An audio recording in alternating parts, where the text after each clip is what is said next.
symbol for the French government, the French embassy. Liberté, égalité, fraternité. So that's the main motto of the constitution. And so Institut Français in India is the bigger education umbrella under the French embassy, where Campus France is also a part of that. So the scholarships are actually given by Institut Français en Inde, which basically translates to the French Institute in India. So if you see a small overview, every year the French government invests more than 1 million euros, which is approximately 10 crore rupees, in various scholarships for Indian students going abroad to France. So it could be, in the fields of engineering, it could be in the fields of management, gastronomy, pastry making, etc. So there's various scholarships designed for various fields. So you have the people who are doing technical education who are benefiting from scholarships. You have artists, you have designers, you have people going to schools of architecture. So they've really thought about the various verticals of education and tried to offer as many diverse scholarships as possible, right? And the investment that the French government does, which is about 1 million euros, is spread across 500 various scholarships. So what that means is, in a year, there's various thousands of students that are going to France. Out of that, 500 students are selected for the French government scholarships. So as I said, the scholarships are for all the fields and subjects, from bachelor's, master's, PhD. So not only all verticals of education, but at all stages of education as well. And so the only thing is, since it focuses on the youth, they've limited the age to a maximum of 30 years. So if you are 30 and under, you will be eligible to apply for the scholarships. So most of you will be well within this range. So you can definitely make use of the scholarship opportunities available. And so the awardees receive a status of Boursier du Gouvernement Français, which is basically the French government scholarships translation into English.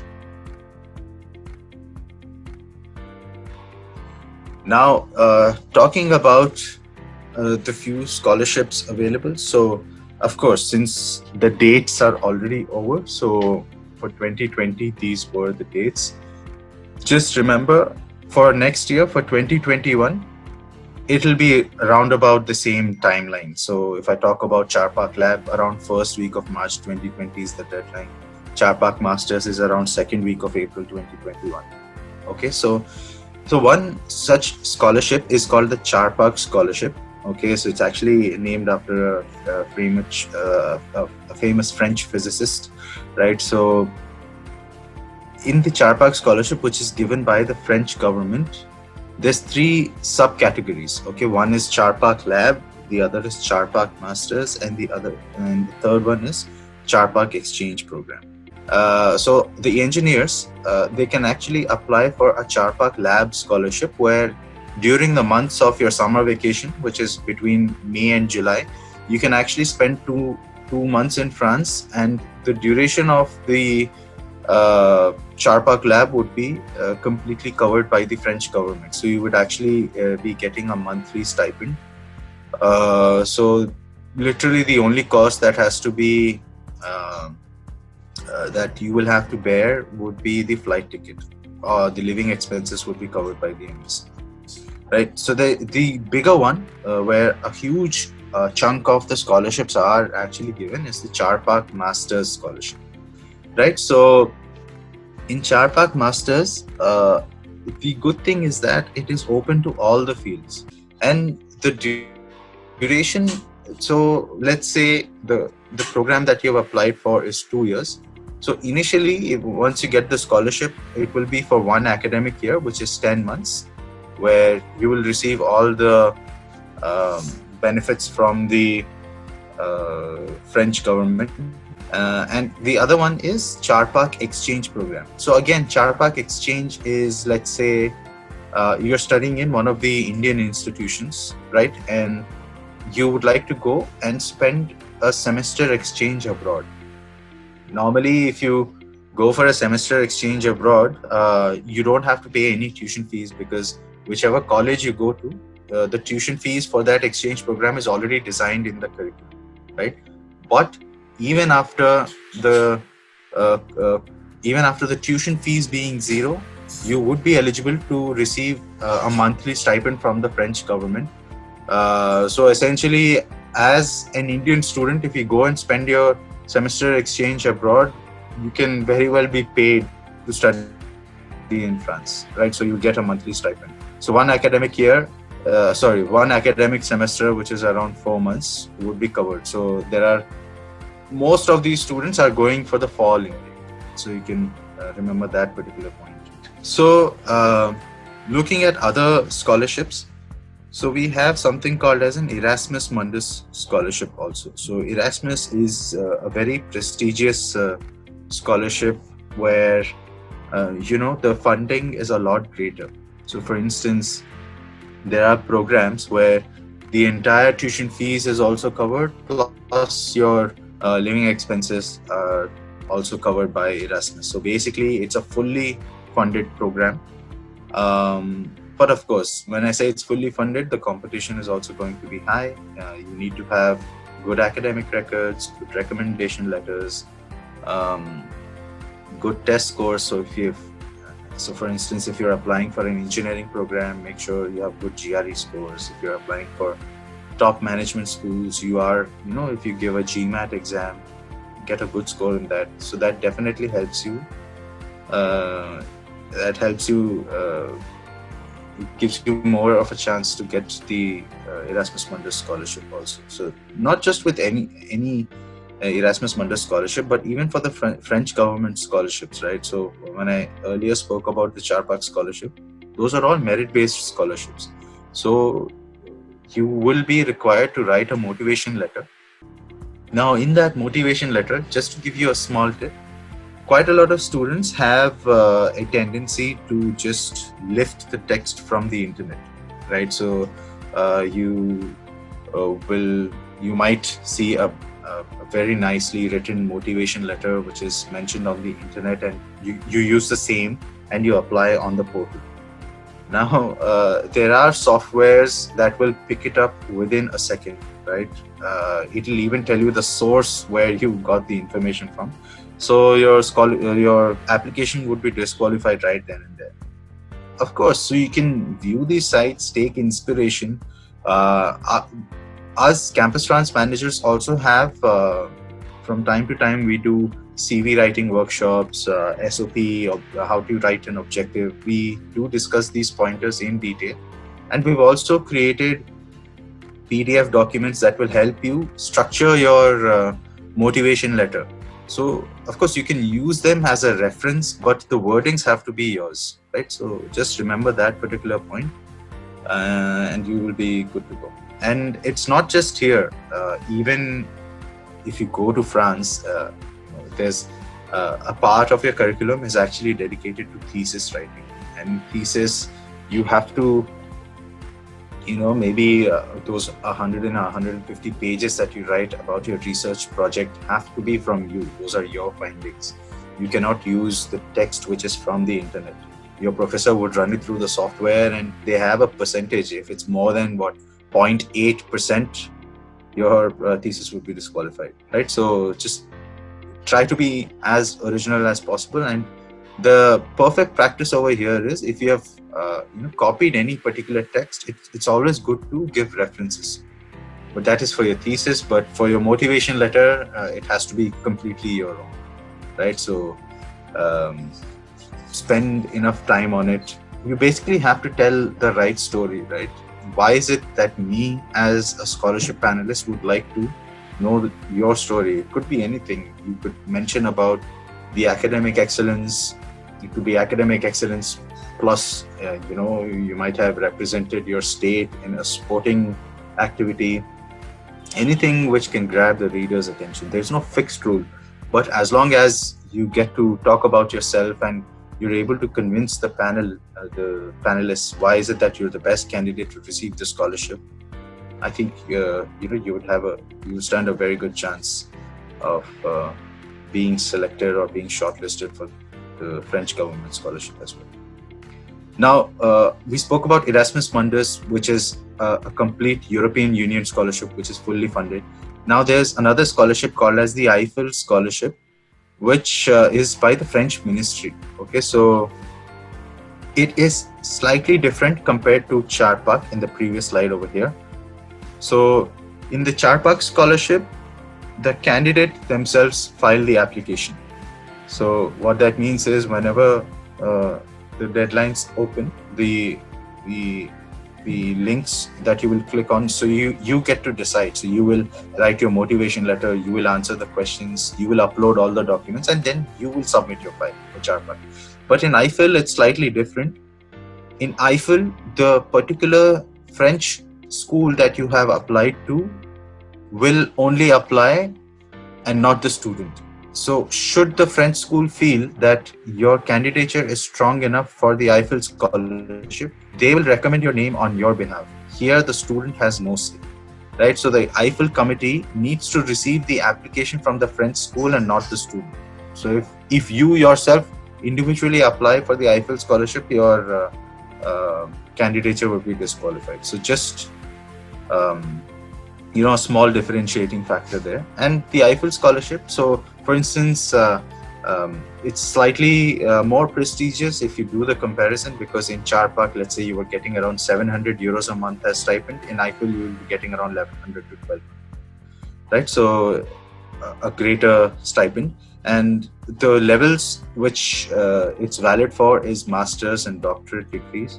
And there are fixed domains under which this is applicable. So if you have applied for law studies or economics and management, engineering sciences, political sciences, these are the fixed fields under which, if you get selected, you can apply for the Eiffel scholarship. So under law studies, it could be like a master's in law with an LLM program. Economics and management are generally clubbed together. So you can do like an MSc in management, and you could specialize in whatever: sports marketing, finance, supply chain management.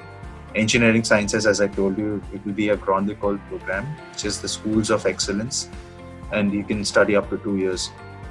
We spoke about Sciences Po, for instance, last time, political sciences, for all the students who are interested in environmental policy, international relations, etc. So the political sciences field would cover those domains. So you can apply for the Eiffel scholarship. The other one is Raman Charpak scholarship.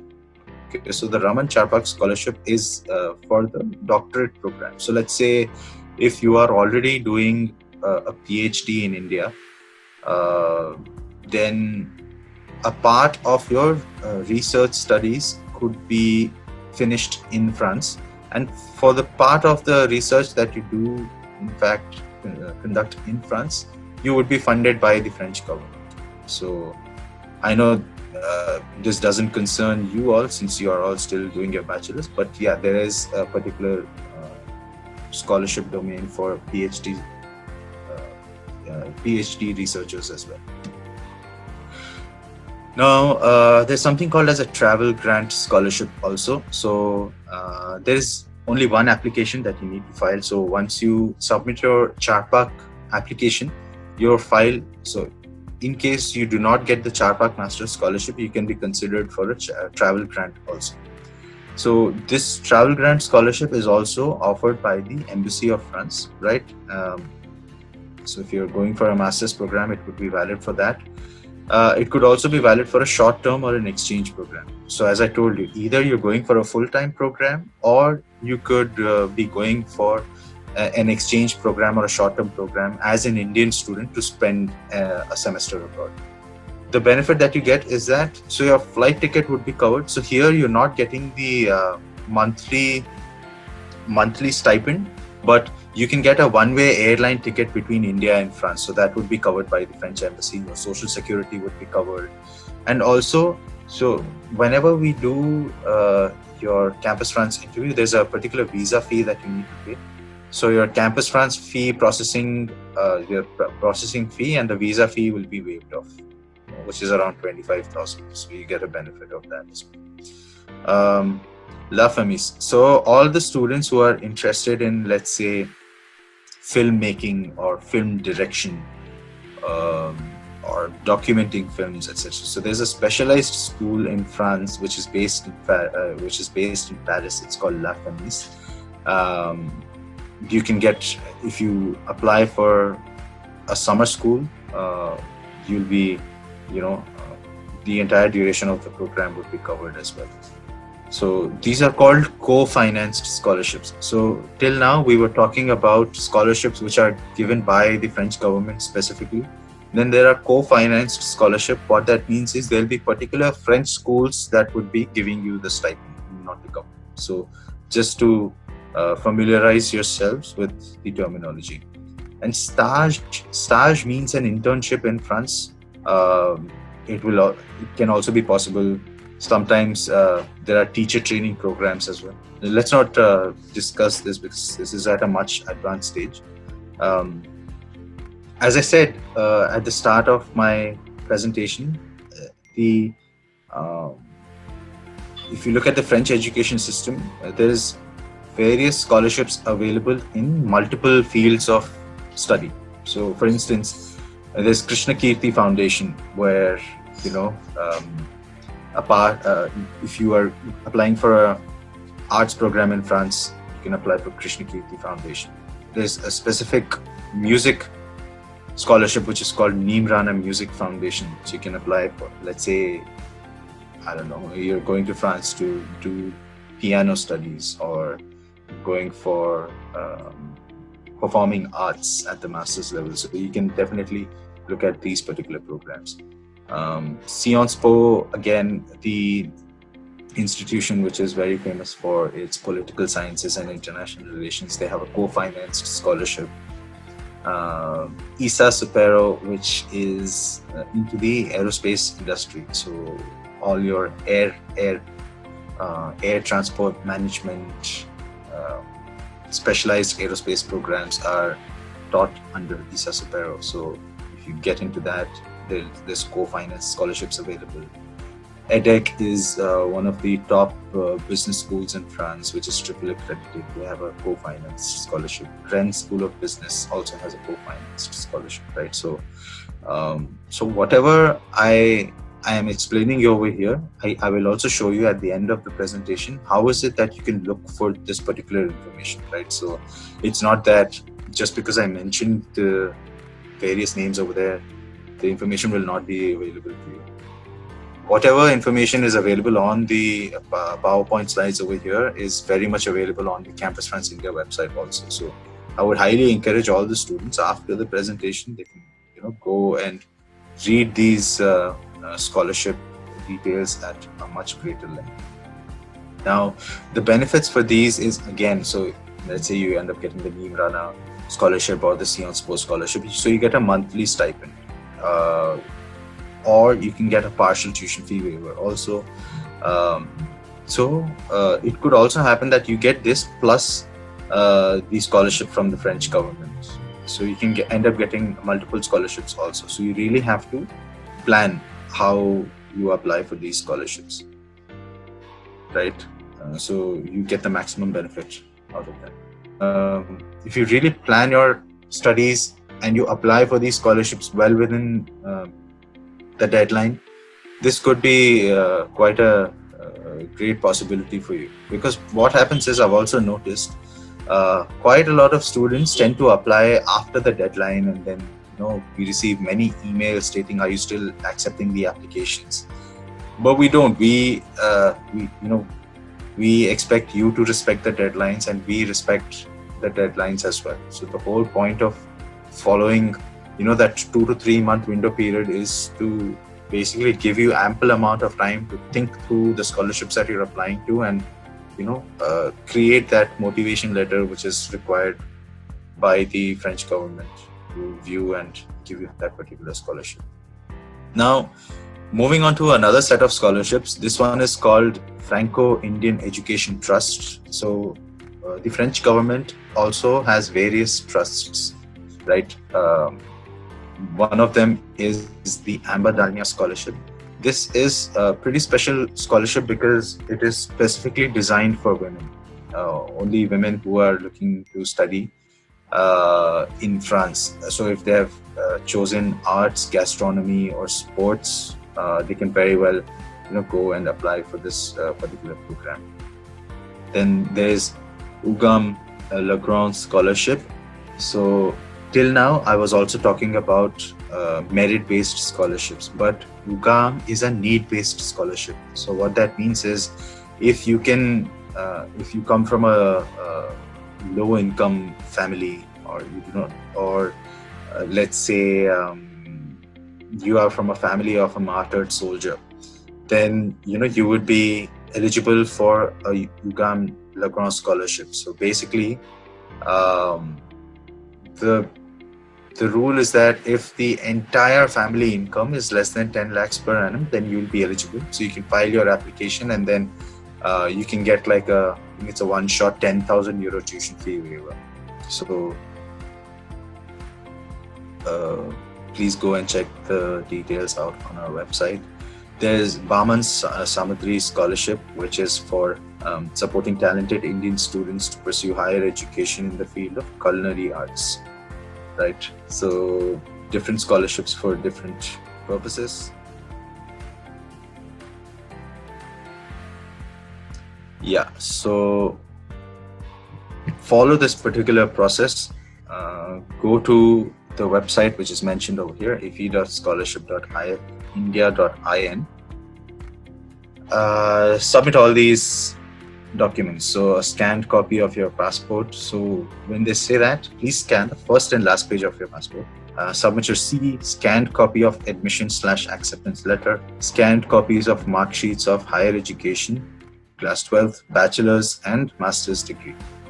Now don't forget to scan and upload individual semester mark sheets also. So not just your final degree, but they would be requiring individual semester mark sheets as well.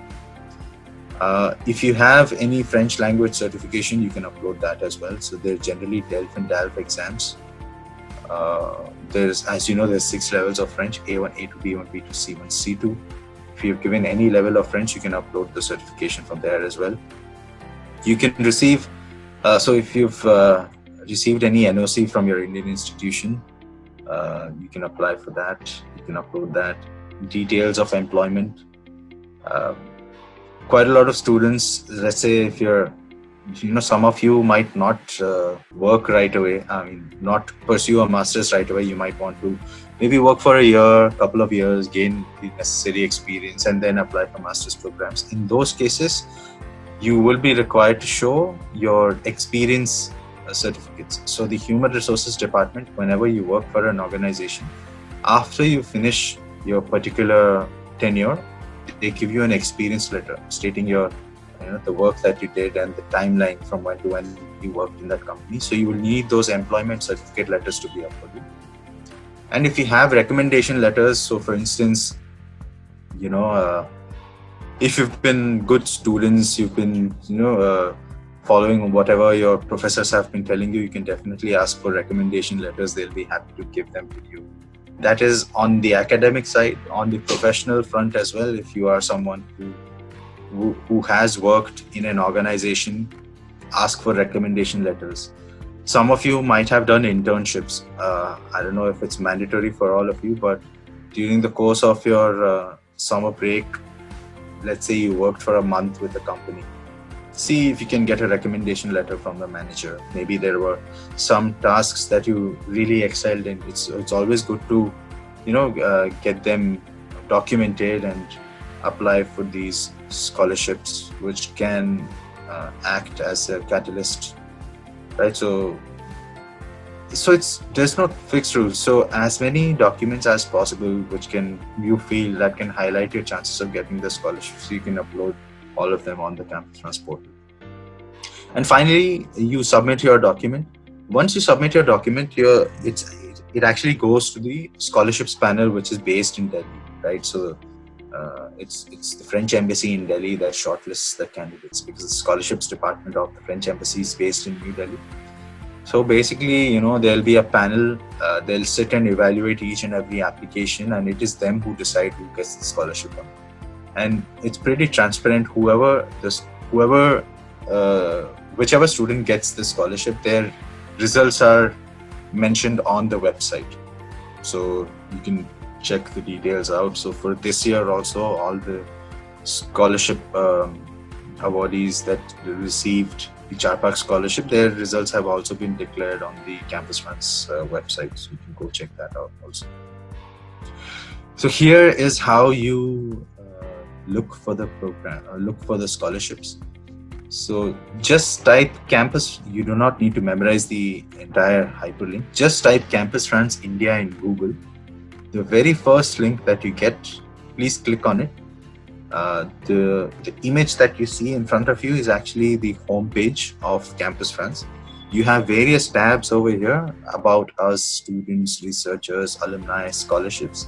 So you will have to click on scholarships and then click on scholarships for Indian students. So whatever scholarships that I mentioned previously is all mentioned on this particular page as well. Yeah, so that was the entire presentation. We have a dedicated scholarships email, right? So any of you who wants specific queries to be addressed about scholarships, you can please write to us on scholarship.france@ifindia.in, and we will be happy to address all the questions that you have. If there are any students who have questions, I'm happy to take them. So we have a couple of questions. Sameer is asking, apart from La Femme, are there any other scholarships for film studies? For now, as I said, so if you apply for a full-time program in France, let's say you get selected for a filmmaking program at the master's level in La Femme, you can apply for the Charpak master's program also, right? So because, as I said, the Charpak master's program is actually open to all the fields of education. So file your application, submit your motivation letter, explain to the candidate, explain to the committee why is it that you would like to study in La Femme. Maybe you have done documentaries in the past, maybe you have some work that can speak of you, share links of the previous work that you've done, and file your application and see what happens. Maybe you will end up getting the Charpak scholarship. Mohit is asking, will there be any changes in the scholarship scenario, given the whole situation and post-COVID? No, in fact, our director actually spoke at length about this. So the students who have received their scholarship right now, so for instance, let's say even during COVID-19, if they're unable to fly within the specified timeline, their scholarships will not be affected. Even though they are in India, they will be paid a stipend, right? So it is not their fault that just because of COVID-19, they're unable to fly to France in this current scenario. So a lot of emphasis is given to the Indo-French relations, and we just don't talk about it. We actually action it and show it to all the students. So all the students who have received the Charpak scholarship, right? If for a reason, if they cannot fly within September, we're already in July. Let's see how the situation unfolds in the coming days. They would still be getting the scholarship. And in fact, for your information, we've actually increased the number of scholarships. So that's to answer your question in a nutshell. So no, they're not being affected negatively. In fact, there'll be more and more verticals of scholarship that will also be introduced, and the students will still benefit. Because one thing is for sure, so another thing is that even though we've not received the exact date of opening from the French ministry, what we have been told is that whenever the consular services do resume, the student visas would be given the utmost priority. So first them and then only the other sectors. Yeah, thank you so much. So there's one more question. Anushka is asking, is it possible to apply for multiple scholarships at once? Yeah, you can. Multiple scholarships are fine as well. So for instance, what happens is, so let's say you have applied for the Eiffel scholarship and you've applied for the Charpak scholarship as well. Now, let's say you end up getting both. Now, just because you've gotten both the scholarships doesn't mean you'll receive the benefits from both the scholarships. Whichever is the more prestigious scholarship, you will receive the benefits from that. The other one would be cancelled. And I think we'll take one last question. Is asking, is learning French a necessity to study in France? Like for German scholarships and studying in Germany, it is necessary that you have a minimum of A2 for any kind of studies that you're doing for them.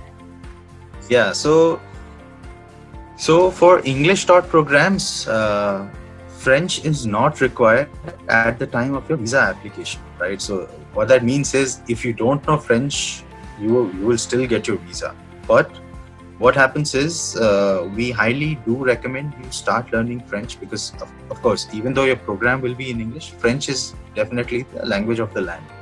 Now, more often than not, for your September intake, you will get your admission by December or January itself. So you have good, 7 to 8 months in hand. And in those 8 months, you can easily enroll for an Alliance Française program and complete 2 levels. So your A1 and A2, you can easily complete in India. And by the time you go to France, you will be enrolled in a B1 level. So by the time you complete your master's in France, let's say you complete your B1 and maybe a little bit of your B2. So you can reach at least an intermediate level. So if you already finished 2 levels from India. So it's always a good practice. If you can do it, if you have the time, please enroll yourself into an Alliance Française center and start learning French. It's always good to know other language because, as you know, French is not only spoken in France, but it's the official language in 29 other countries as well. I think we've taken all the questions. Yeah, so I think we'll end the session here. Thank you so much, Vikash, and thank you so much. We really, Team Arthanomics is extremely grateful for this, and we're really thankful to both Campus France as well as you. And this was genuinely a wonderful and an enlightening session overall. I think a lot of us learned a lot, and I'm hopeful that everybody who attended the session did take something and finds this helpful. And thank you everyone who joined in. And if you all need more details about Campus France, you all can definitely go check their website out, check their Instagram out, or directly get in touch with Vikash. He's left his email IDs as well. So please do feel free to get Campus France. And once again, thank you so much. Thank you, Yashvi. Thank you for being so professional and organizing it so well. And I wish you and the entire team all the best. Thank you so much.